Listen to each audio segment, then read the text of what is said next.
I mean, there's no reason that unions are just for when things are going wrong, right? Because a benevolent dictatorship is still a dictatorship and all that comes with it. Which side are you on? Which side are you on? Something that has come across my radar over the years many, many times, and it was a conversation that I saw just this past week, which is, wouldn't it be nice if the bosses were just so nice that you didn't need a union? Right? I have heard this from well-meaning, good-hearted people who said, yeah, I wish that the bosses were nicer and you just didn't need a union. And, that's an interesting thought. On the one hand, it's nice to see some concern, right, for the workers, and the idea that workers deserve better and deserve better conditions and treatment. But this idea that, a nice boss can substitute for a union, I think is a real misnomer, is a real misunderstanding of power. It's a misunderstanding of democracy. And the relationships at work there.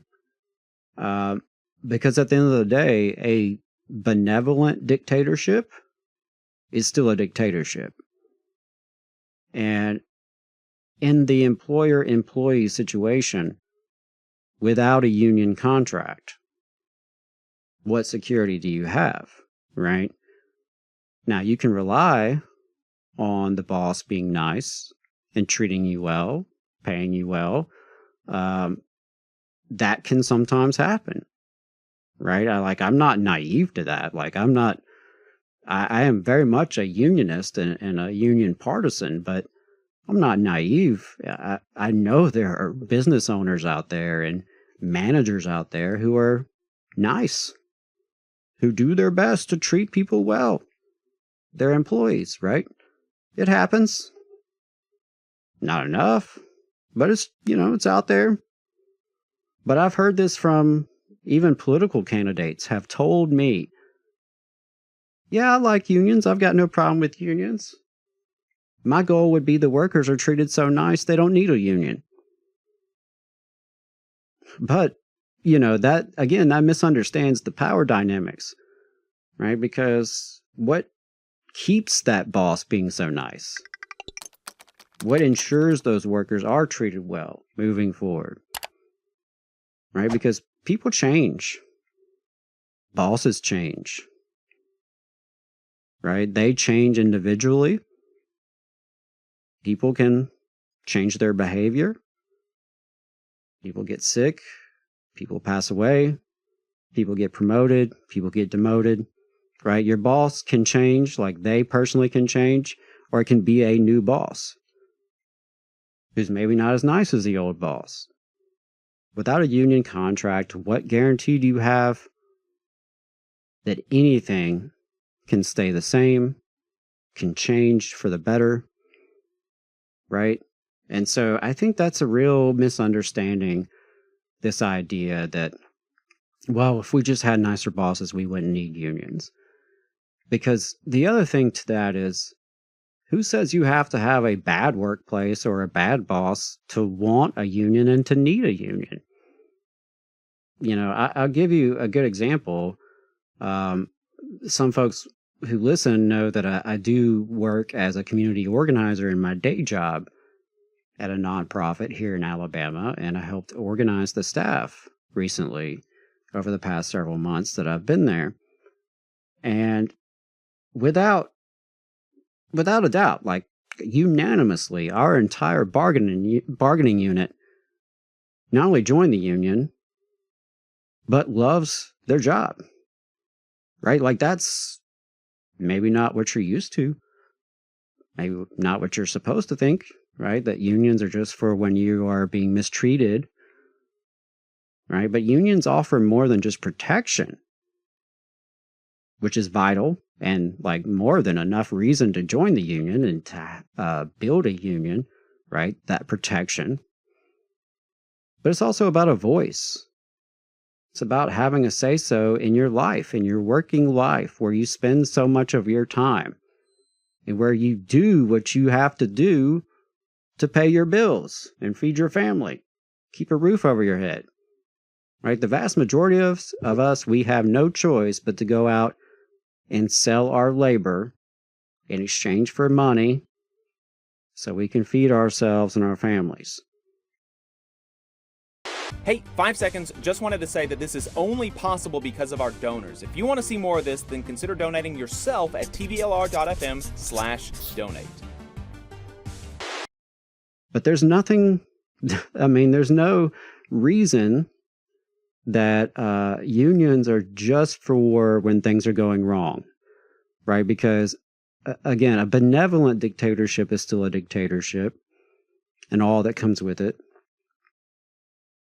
And I think it's really, like, as I mentioned in my example in my own workplace, without a doubt, it's, been the best job I've ever had, the best employer I've ever had. Very much respect and appreciate everyone in the hierarchy of leadership. And yet that didn't change my desire to want to have a union, right? Because we want to keep things good. Sometimes it's that simple. If you like your job, you should unionize it to keep it a good job, right? Because, again, the boss can change. The economy around us can change. Boards of directors can change. Funding sources can change. Revenue can change. All these things can change. And if it's not locked in writing, what guarantees do you have?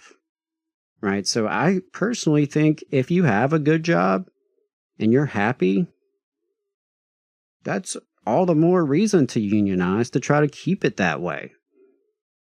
And of course, by the way, you might just find out how nice these people really are. You start organizing. You start trying to unionize with your coworkers. Sometimes nice bosses aren't so nice when that happens. Now, I've been blessed with the employer that I have.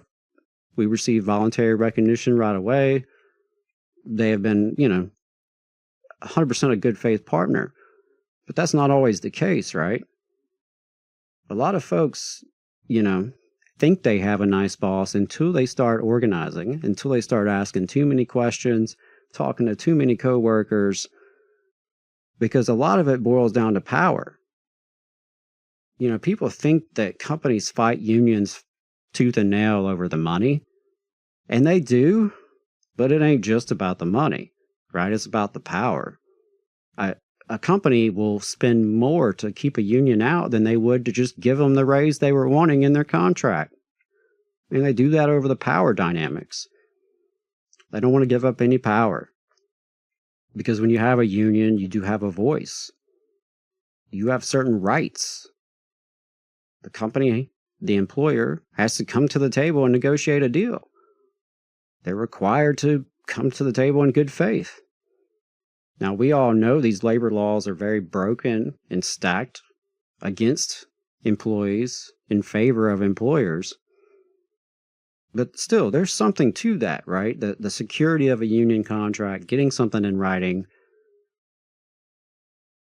And, if this boss is as nice as you think, they'll have no problem with this kind of arrangement. They'll have no problem coming to the table, sharing some power there, ensuring there's input. And then, by the way, you've got that protection. So if things do change, you've got it. But I just thought it's something that I hear from time to time, and I think it was worth addressing, that no, unions are not just for when you're unhappy. Unions are not just for when there's a bad boss. And no, nice bosses do not take away the need for a union. No more than a nice king or queen would take away the need for democracy broadly in a society. It's the same concept. Workers deserve a voice. We deserve input. We deserve to come together And we know that when we come together, that's when we have more power and leverage. That's why we do it. So yeah, I just wanted to dispel that myth and talk a little bit about that, because it's a very frustrating thing. And, I often hear it from, like I said, well-meaning people, often middle-class liberal types, if I'm being honest, who seem to genuinely have some concern for working people, that they want their lives to be better. They don't want them to be mistreated or exploited.